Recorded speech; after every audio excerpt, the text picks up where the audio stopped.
Continuamos la segunda mesa redonda de esta mañana con la modernización del procedimiento contencioso administrativo. Intervienen las personas que se reflejan tanto en el díptico como presentes en esta mesa: don Juan Barea Orbea, doña María Esther Castanedo García, don José del Río Miera y don Álvaro Martínez Ávila. Yo creo que como cuestión de orden, cada uno de ellos va a exponer su ponencia y al final haremos ya el debate conjuntamente para las 4.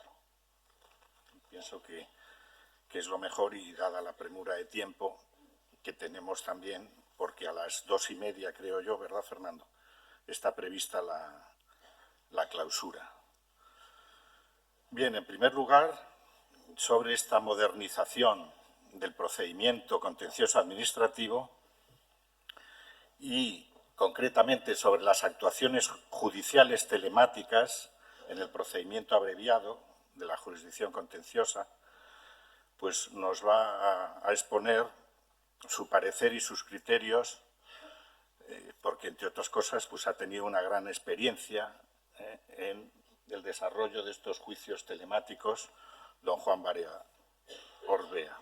Don Juan Barea Orbea hizo la licenciatura en Derecho en la Facultad de Santander con premio extraordinario, fin de carrera.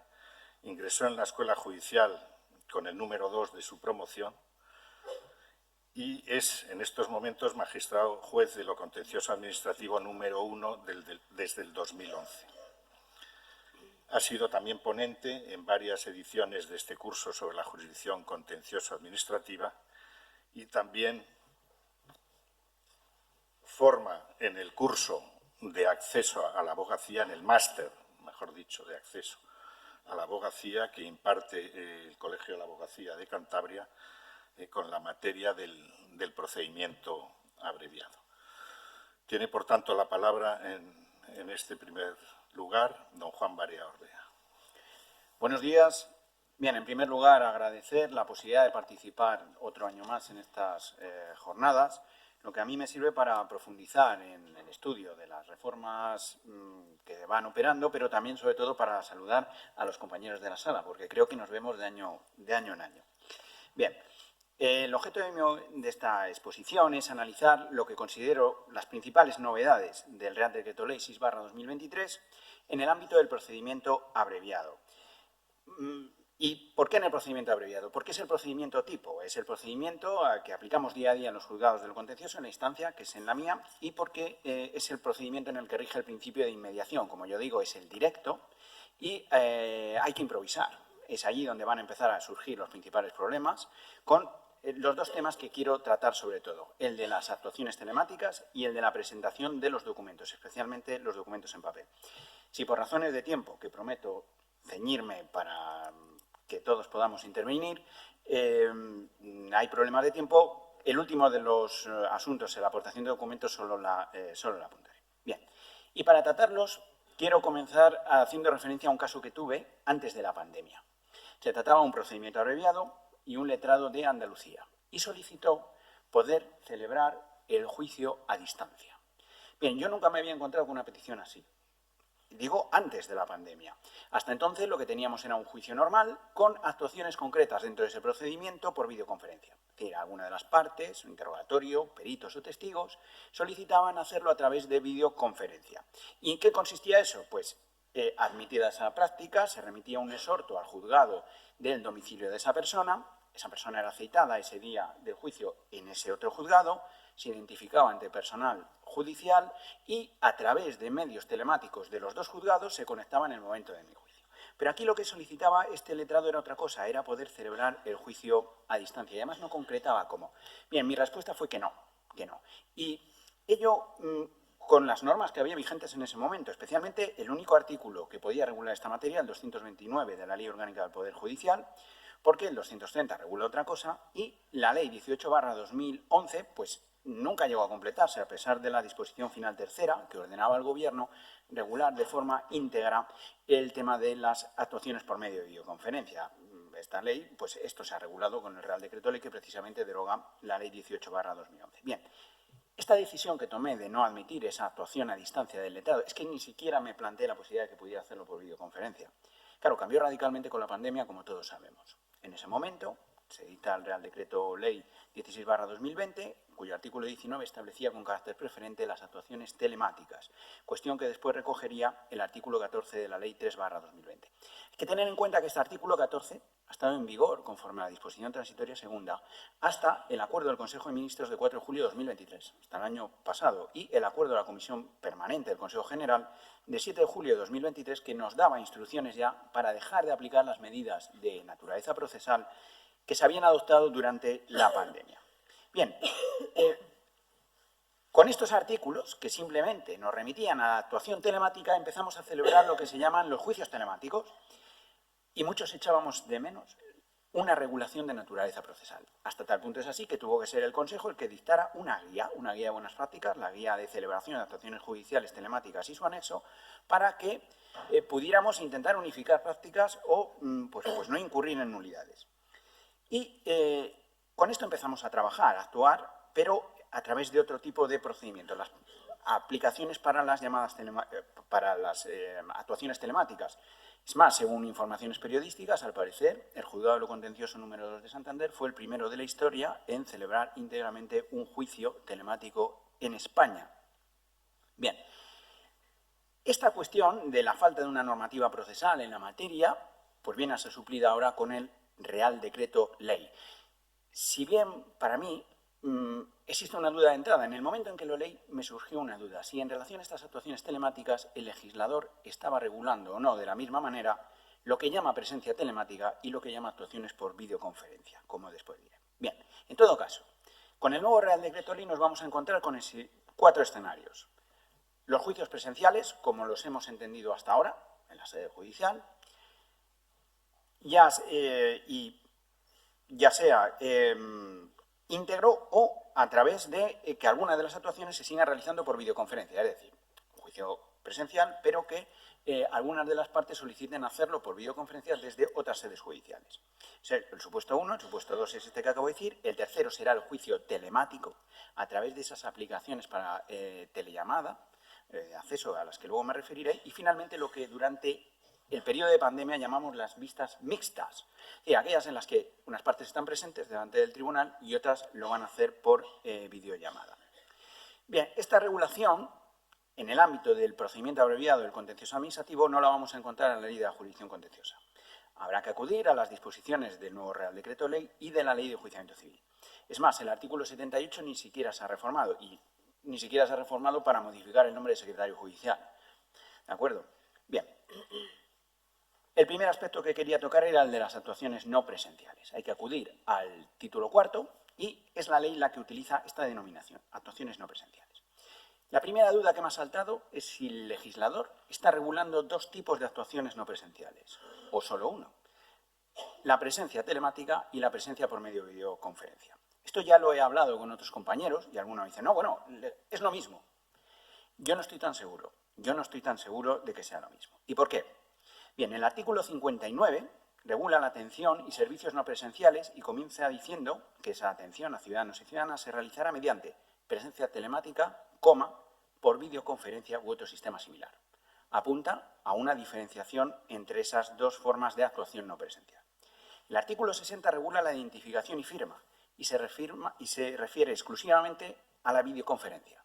Y el artículo 71 regula los efectos en esas actuaciones y se refiere exclusivamente a la videoconferencia.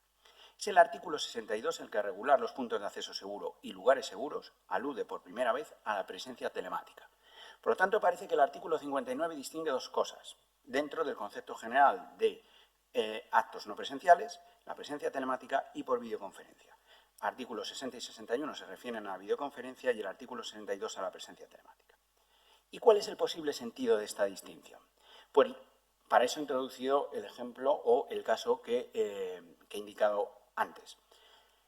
Hasta la pandemia, lo único que hacíamos eran actuaciones por medio de videoconferencia. Es decir, ¿qué implicaba? Que un ciudadano era citado en una sede judicial, declaraba en una oficina judicial, identificado por personal judicial, y se comunicaba con otro juzgado a través de los medios técnicos de la Administración de Justicia. ¿Con la pandemia qué ocurrió? Pues que empezamos a utilizar las denominadas aplicaciones de videollamada. Aquí fue el Skype empresarial. El Colegio de Abogados utilizaba Zoom. En el colegio, mis hijas utilizaban Teams. Está Fast Times, en fin. ¿Qué significan estos sistemas? Que el que interviene primero ya no es un particular, es el profesional. Y no lo hace desde una sede judicial identificada ante funcionarios. Lo hacía generalmente desde su despacho. Pero yo he conocido casos, porque me lo han confesado, letrados, de haber parado el coche en un arcén y haber celebrado el juicio por medio de Skype empresarial. Y el otro día en el Confilegal salía un artículo en el que se citaba el caso de un testigo que había declarado en un juicio en el autobús por medio de videollamada. Y yo he visto un procedimiento penal en Cantabria con WhatsApp. Vale, esto dio lugar a muchas prácticas. Sobre todo, ¿qué sucedía con las declaraciones de los particulares? Yo nunca admití la declaración de un particular como testigo, con WhatsApp, o con FaceTime, o con Skype empresarial desde su casa. Y tampoco le aconsejaba la guía de buenas prácticas del Consejo General del Poder Judicial. Bien, todo esto ahora, esa falta de normativa procesal que echábamos de menos, queda resuelta, en principio, con la regulación del Real Decreto Ley que por fin la introduce. Bien, el artículo 129 comienza regulando esta materia en lugar de las actuaciones judiciales y establece la importante regla de la preferencia de la videoconferencia sobre el auxilio judicial.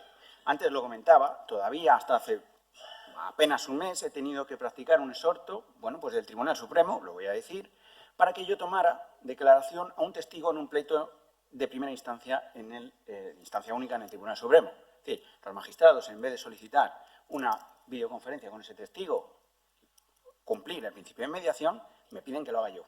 Y yo lo cumplo, le leo unas preguntas, recojo las respuestas y se las envío. Bien, esto creo que se ha terminado. Quiero decir también que no se ha aprovechado la ocasión de reformar el artículo 65, en este caso me voy a hacer referencia a esa posibilidad que tienen las salas, que afortunadamente no utilizan, de delegar en un magistrado, en un juez del juzgado de lo contencioso, la práctica de su propia prueba. En paralelo, en esa reforma del 129, se reforma también el 169 de la Ley de Enjuiciamiento Civil para establecer la preferencia de la videoconferencia sobre el auxilio judicial. Y el artículo 170, también como importante novedad, permite ahora a los juzgados de paz utilizar los medios de videoconferencia. En este aspecto, la última gran reforma es el 171, que excluye la necesidad de exhorto. Es decir, para las actuaciones con carácter telemático, los juzgados nos vamos a poder comunicar directamente, sin necesidad de remitir exhorto. El otro día ya lo he hecho en mi juzgado, a través de un oficio directo con, no me acuerdo si fue Valencia o dónde fue. Bien. En relación a esto de las actuaciones no presenciales, la gran novedad, como todos sabéis, no voy a abundar en cuestiones que ya se han tratado en estas jornadas, es el artículo 129 bis, que es el que regula los actos procesales mediante presencia telemática. Es aquí donde hay otro dato que me hace pensar que la regulación del legislador está pensando en dos cosas, porque hay otro artículo, el 137 bis, que se refiere a esas actuaciones judiciales, pero por medio de videoconferencia. El artículo 129 bis, como ya ha sido muy comentado, establece una regla general. A partir de ahora, la presencia telemática va a ser la regla frente a la presencia física para actuaciones puntuales, para todo el juicio y con independencia del domicilio del sujeto. Es decir, tenemos que actuar telemáticamente. Sin embargo, esa regla tiene una excepción, la presencia física para el interrogatorio de partes, testigos y peritos y el reconocimiento personal judicial y también su defensa letrada en estos casos. Sabéis que esta excepción, a su vez, tiene otra excepción, porque en estos casos de que se impone en principio la presencia física, se acudirá a la presencia telemática cuando el juez o tribunal así lo decida motivadamente, cuando la persona que debe intervenir lo haga en un municipio distinto al de la sede del tribunal, pero siempre y cuando lo haga desde un lugar seguro, remitiendo al futuro desarrollo reglamentario, y cuando se trate de una autoridad funcionario público, pero siempre y cuando lo haga desde un punto de acceso seguro. Es decir, no en todos los casos. Y finalmente, todas las reglas anteriores tienen una última excepción. Al final, se impondrá la presencia física cuando el juez lo decida, siempre que lo motive. En fin, al final queda en manos del juez esa decisión, lo que dará lugar seguramente a muchas prácticas en los distintos juzgados. Toda esta regulación gira en torno a dos grandes conceptos: punto de acceso seguro y lugar seguro. También quiero destacar que se va a exigir, en todo caso, la identificación electrónica como regla, en el artículo 60. Bien, ¿y qué es un punto de acceso seguro? Pues el artículo 62 señala que serán puntos de acceso seguro dispositivos y sistemas que se determinen por el CTAG, el Comité Técnico Estatal de Administración Judicial Electrónica, siempre y cuando cumpla los requisitos que hay establece el artículo. ¿Y qué son lugares seguros? Pues aquellos que determine también el CTAG, siempre y cuando cumplan una serie de requisitos. Quiero destacar dos. Para ser lugar seguro es indispensable que se disponga de dispositivos y sistemas que tengan también la consideración de punto de acceso seguro y que además garanticen la identidad de los intervinientes y la autonomía de la intervención. Es decir, no basta cualquier cosa para ser lugar seguro. Con independencia de esa previsión a futuro, la ley ya establece una serie de lugares seguros en todo caso, que son fundamentalmente oficinas judiciales, oficinas públicas, como por ejemplo las judiciales, registros civiles, Instituto Nacional de Toxicología, Ciencias Forenses, sedes oficiales de Abogacía de Estado, servicios jurídicos, centros penitenciarios y cualesquiera otras que se determinen reglamentariamente. Hasta aquí yo veo una primera forma de actuación no presencial, la presencia telemática. Y luego el artículo 137 bis regula otra forma de actuación no presencial, por medio de videoconferencia. En este caso se prevé expresamente no solo para actuaciones puntuales de particulares, testigos, peritos o interrogatorios, sino también para la intervención de los profesionales en todo tipo de actuaciones. Y queda reservado para la intervención desde oficinas judiciales del partido judicial del domicilio o lugar de trabajo, en su caso el juzgado de paz. Es cierto que este artículo prevé que se puedan practicar videoconferencias desde otros lugares, pero lo reserva a un futuro desarrollo reglamentario. Bien, con esta regulación, ¿a qué conclusión he llegado yo? Pues que hasta que no se proceda al oportuno desarrollo reglamentario o se fijen los criterios por el CTAG, ahora mismo, y especialmente en Cantabria, los juzgados de lo contencioso en un procedimiento abreviado solo podremos admitir actuaciones por medio de videoconferencia desde oficinas judiciales o actuaciones mediante presencia telemática desde lugares seguros que ya están fijados en el artículo 62. He encontrado, con ocasión de preparar esta breve exposición, en la página web del Ministerio de Justicia, que ya está publicada la Guía Técnica de Interoperabilidad y Seguridad de Requisitos de Punto de Acceso Seguro y Lugares Seguros del CTAG. Ya está publicada, pero a mí no me consta, y si no, bueno, pues es un buen momento, me corregís, y sobre todo desde aquí la Administración Autonómica, no me consta que la comunidad autónoma haya incorporado a una disposición normativa y haya publicado en el BOC esos criterios. Lo que sí me consta es una solución que ha adoptado la Sala de Gobierno del Tribunal Superior de Justicia de Asturias en un acuerdo de 13 de marzo de 2024, que está publicada en la página del Consejo, en la cual, para clarificar cuáles son esos sistemas que implican el uso de un punto de acceso seguro, insta a la Administración del Principado para que los determine. Digo que no me consta tampoco que la Sala de Gobierno del Tribunal Superior de Justicia de Cantabria lo haya hecho. Y en relación a esto, me parece de gran importancia la disposición adicional sexta del Real Decreto Ley. ¿Qué dice esta disposición? Que esas guías de interoperabilidad y seguridad aprobadas en el seno del CTAG serán obligatorias para cada una de las instituciones y administraciones con competencias en materia de justicia a través de sus instrumentos normativos una vez publicados en los boletines oficiales. Creo que esto es el fin de los denominados protocolos, guías de buenas prácticas, manuales de uso, con los que hemos venido funcionando. De alguna manera, los juzgados pues, se nos comunican desde la dirección. Bueno, está descargado en vereda tal manual, usarlo. No. La definición de qué es punto de acceso seguro, qué es lugar de acceso seguro, exige una norma de la Comunidad Autónoma de Cantabria y la publicación en el boletín oficial correspondiente.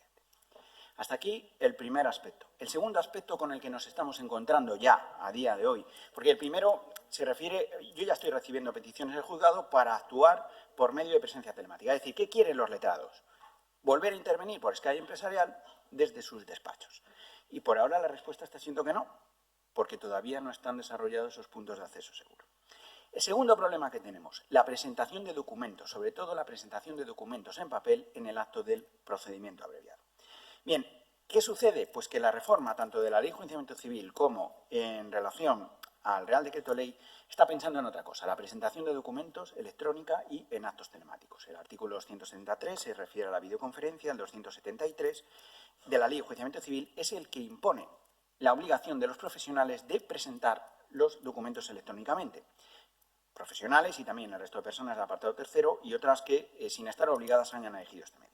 Y el apartado quinto regula las consecuencias de la no presentación, diciendo que es subsanable y que el LAC deberá conceder un plazo máximo de 5 días para su subsanación, que si no se subsana, el documento se tendrá por no aportado. Bien, el artículo 6.3 del Real Decreto Ley establece también la obligación de los profesionales de utilizar los medios electrónicos y el artículo 41 de la misma manera. Es el artículo 43 el que regula la presentación de documentos en papel, pero se refiere exclusivamente a las personas que no están obligadas a entenderse electrónicamente con la Administración de Justicia. ¿Qué sucede en el procedimiento contencioso, en el procedimiento abreviado? Pues que la postulación es siempre obligatoria. Aquí no hay ningún supuesto en el que el particular pueda dirigirse directamente al tribunal. Necesita siempre abogado o abogado y procurador. El único supuesto es el de los funcionarios públicos del artículo 23, pero que la ley lo corrige obligándoles a entenderse electrónicamente. Por lo tanto, no nos vamos a encontrar con este supuesto que establece el artículo 43. Y el artículo 45 regula la aportación de documentos, pero en las vistas telemáticas, estableciendo la regla lógica. El que elige la actuación telemática, aunque en este caso no vamos a elegir porque es regla preferente, tiene que presentarlos telemáticamente. Y el apartado tercero establece que cuando no se pueda remitir la documentación de la forma prevista anteriormente, deberá justificarse con carácter previo ante el tribunal. Bien, esto viene a colación de los problemas que se están presentando en el acto del procedimiento abreviado, cuando en muchas ocasiones el letrado obtiene por primera vez el documento en ese mismo acto y lo quiere presentar. ¿Y por qué es eso? Porque en realidad, por mucho que la ley regule aspectos novedosos, en la vida diaria el documento todavía no es electrónico. El cliente lleva el pasaporte en papel, lleva la vida laboral en papel. Y estoy pensando sobre todo en los juicios de extranjería, donde normalmente el letrado de oficio ve a su cliente por primera vez en el acto del juicio y quiere presentarme los papeles. Hay una conocida sentencia de la Audiencia Nacional, la Sala Social, de 5 de febrero de 2024, que decidió inadmitir, cierta polémica, de la presentación de una prueba documental en papel en el acto de la vista. Y es cierto que la Sala daba dos motivos, uno que ya se le había advertido por medio de auto, pero dice que además de eso, por otra razón, y se refiere al 41.1 y al 6.3 del Real Decreto Ley que antes he citado, es decir, la obligación de tener que presentarlos electrónicamente. Bien, yo, en esto sí me voy a mojar, creo que el profesional tiene la obligación indudablemente de aportar electrónicamente el documento. La oficina judicial no tiene que escanearlo, tiene que hacer. Ahora bien, es un defecto de tipo puramente procedimental, por lo tanto subsanable conforme al artículo 273. ¿Cuándo lo va a subsanar? Pues si va a la vista con un ordenador portátil podrá hacerlo allí, porque nosotros no tenemos escáner, pero si no tendrá que hacerlo después y es así como lo estamos resolviendo por ahora. Bien, y para concluir, y quiero hacer unas 4 reflexiones que me parecen importantes y además aprovechar esta oportunidad para hacer alguna que otra reivindicación. En primer lugar, creo que uno de los problemas que va a plantear esta reforma es el de la eventual saturación de algunas sedes judiciales. ¿Cuáles? Las de los partidos judiciales de mayor población, porque simplemente por estadística van a tener que atender, en cuanto entre en vigor y en funcionamiento práctico la regla de presencia telemática, un número mucho más grande de solicitudes de actuaciones telemáticas que las pequeñas sedes. Por ejemplo, estoy pensando en los juzgados de paz, ¿no? Y esto va a haber que resolverlo. Esas grandes sedes van a tener que practicar los juicios que tienen esos juzgados, más las actuaciones por presencia telemática que le soliciten desde el resto de juzgados de toda España.